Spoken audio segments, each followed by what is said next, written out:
আসসালামু আলাইকুম দর্শক। আজকে আমরা আবারও চলে আসলাম নতুন একটি ভিডিও নিয়ে। আজকে আমরা আপনাদের দেখাবো যে আমাদের এই গড়টা হইতেছে 22 হাত, পুরো লম্বায় হইতেছে 22 হাত, আর পাশে হইতেছে আপনার প্রায় 11 হাত 12 হাতের মতো। আমরা তো আজকে পুরো লফটে আমরা ওই স্প্রে করবো আর কি, আর আপনাদের দেখাবো আমাদের স্প্রে করতে আমরা কতখানি পানি ইউজ করি এবং পানির সাথে এই যে আমাদের দেখতেছেন এই যে ওষুধটা ফার্ম 30, এটা আমরা কতখানি দেব। আসলে আমি অলরেডি মিশিয়ে ফেলেছি। আমরা 4 লিটার পানির মধ্যে এই ফার্ম 30 দিছি, আপনার হয়েছে 20 ml। তো আমরা এখন শুরু করে দেবো ইনশাল্লাহ। অলরেডি টাইমও প্রায় শেষ হয়ে যাচ্ছে আমার। আমি আবার একটু ফার্মেসিতে যাব কিছু কিছু ওষুধের জন্য। আমরা আমাদের এই যে দেখছেন এই কবুতরটা, এই যে এটা চোখে একটু সমস্যা আছে, তো আমাদের একটা ড্রপ প্রয়োজন, সিপ্রোসিন, যেটা আসলে বাজার ছাড়া পাওয়া সম্ভব না, আর এই মুহূর্তে আমার কাছে নাই, যার জন্য বাজারে যেতে হবে। তাই কাজটা একটু তাড়াতাড়ি করতে গিয়ে আমি আপনাদের সব কিছু দেখানো সম্ভব না আমার পক্ষে। তো চলুন আমরা আপনাদেরকে দেখাই কী করে আমরা আজকে আমাদের পুরা লফট স্প্রে করব। তো চলুন আমরা মেইন ভিডিওতে চলে যাই। তো প্রিয় দর্শক, আমরা মূল লক্ষ্যে চলে আসলাম। এখন আপনাদেরকে আমি দেখাবো কীভাবে মূল লক্ষ্যে আমি স্প্রে করি।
আসলে আপনারা দেখলেন আমি আমার টোটাল লফটা স্প্রে করলাম। এই 1 লিটার একটা ঠান্ডার বোতল আছে আমার কাছে, এটা দিয়ে আমি স্প্রে করলাম। তো আসলে আমার যতটুকু সম্ভব হয়েছে কি আপনাদেরকে দেখাইছি।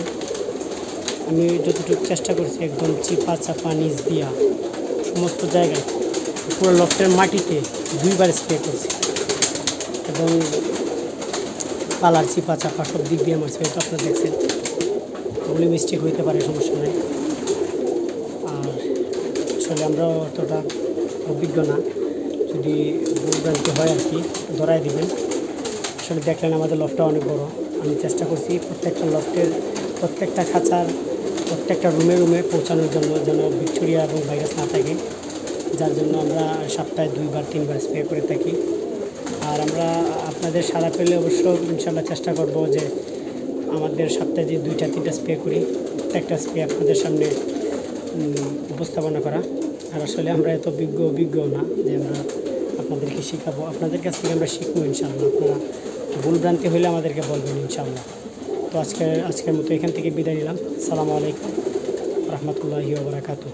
আর একটা কথা ভাই, আপনারা সবাই আমাদের চ্যানেলটাকে সাবস্ক্রাইব করবেন, লাইক দিবেন, আর কী করব বা কী না করব কমেন্ট বক্সে জানাবেন। আসসালামু আলাইকুম।